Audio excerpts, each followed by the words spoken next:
you're a home buyer and looking to buy new construction over the next 6 months, this video is for you. Pros and cons of purchasing new builds in this specific area. I'm not just going to talk about traditionally what I've seen. I'm really going to go into things that I have learned just by showing new property over the last 6 months, and there's a lot of benefits. And I would not shy away from at least looking at new homes.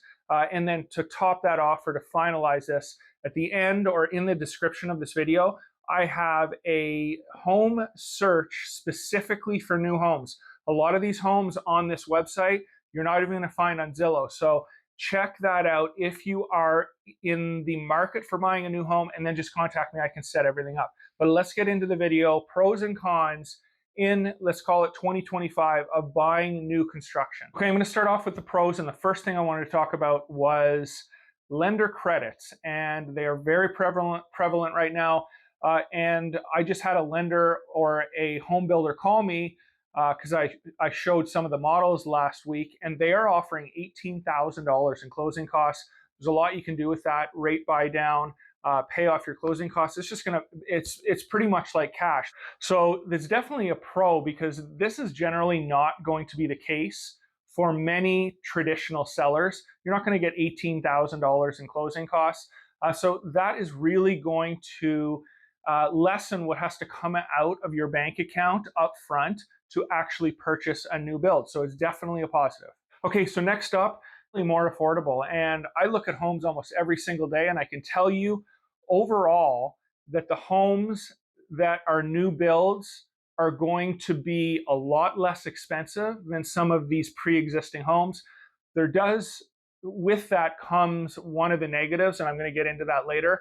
But overall, buying a new home, you are going to be spending $50,000, $60,000, $70,000 less than buying a pre-existing home. Okay, a lot of people like brand new homes because the peace of mind of getting a warranty, whether it's 1 year, it just depends. I think it's 1 year on the whole home, and then you might have appliance warranties. You might have a 5-year or 4-year roof warranty. You just, depending on the builder, you have to look into that and make sure you understand those before you actually close, or maybe even put an offer in on a home. But I can tell you the warranties are definitely going to give you a peace of mind, and you're not going to have to worry about spending that 1% of the purchase price in regards to getting things fixed. Because I can tell you, in today's world, with labor prices, with prices on consumer goods, it is really, really expensive to get anything done or anything fixed in your home at this particular time. Okay, so next up, over the last 5 years, most home builders have built floor plans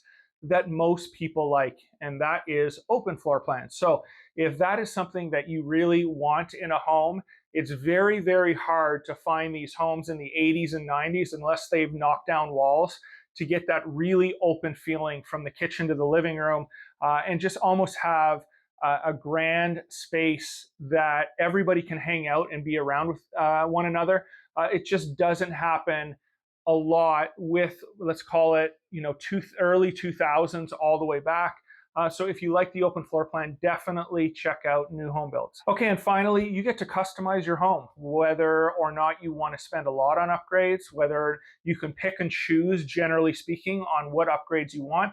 A lot of times what I tell people is make sure you understand the costs of these upgrades, because sometimes it's just better to close on the home and have somebody else come in other than the builder doing it during the actual build. One example that I can give you might be flooring. So it might be advantageous for you to just get a cheap carpet in the bedrooms, and then once you close, find somebody that can come in and put the vinyl or hardwood floor, whatever you want, in those bedrooms or the stairs, because oftentimes, just in my past experience, the builder can be much more expensive, and it's actually going to be cheaper for you to have them put in the carpet, rip the carpet out, put new flooring in for somebody or a third party to do it for you. Okay, so the first con I wanted to talk about, and before I even show homes, new builds to buyers, I want to make sure that they're okay with a smaller yard. I would say on average in this area, you're going to get a 4,500 to 5,500 square foot lot. And a lot of times that's just not big enough if you have a lot of kids and dogs.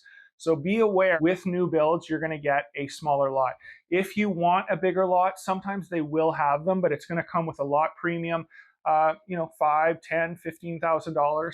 I would say is the average that I've seen, but it might be more depending if it has a view. Okay, so in the pros, I was talking about how I'm seeing that new builds are almost cheaper right now purchasing those than existing builds. The negative about that is because there's no land to be building in the cities, oftentimes you're going to be anywhere from 10 to 20-minute drive from the freeway. So just be very careful. Make sure you think, hey, I've got to get to the 15 freeway every single morning to get to work. And it's not like these areas that are outside of the city are getting less populated. So what does that mean? In 3 to 5 years, the drive time that takes you, let's call it 20 minutes now, could be 35. I'm already noticing as you drive out of Temecula or out of Murrieta, when you're coming back, especially during times of rush hour, the cars have increased a lot. So I would say that that is definitely the negative. Just specifically to this area, there definitely are new home builds that they haven't gone crazy far out. You can get to the mall and you can get to the inner city of Temecula probably within 10 to 15 minutes. So it's not that bad right now. But as all of these homes get built out, it's going to move farther and farther east, and the traffic's going to increase, and it's going to be, take you that much longer to get into the city or the freeway. Okay, so the next negative, a lot of times with new home builds, the community does not have a lot of character. There's not that mature landscape that you see in some of these 50 or 60 year old neighborhoods, which I personally really like, but it is very clean. And you can tell that, but now they're using drought resistant plants, and of course all the trees are small. So just be aware that if you want an established area that has a lot of mature landscape, definitely the new home build is not going to work for you. Okay, and the final con is the tax rate. So I've talked about this a ton on the channel. Just rule of thumb, the newer the home, the higher the tax rate. You are going to be paying anywhere from 1.75 to 2% when you factor in, the tax rate, the Melrose, the special assessments, the HOA. And I'm adding the HOA. That's not necessarily the tax rate, but you will have in a lot of these communities on top of that an HOA. So you could have a 1.85, 1.9% tax rate plus $150 HOA fee.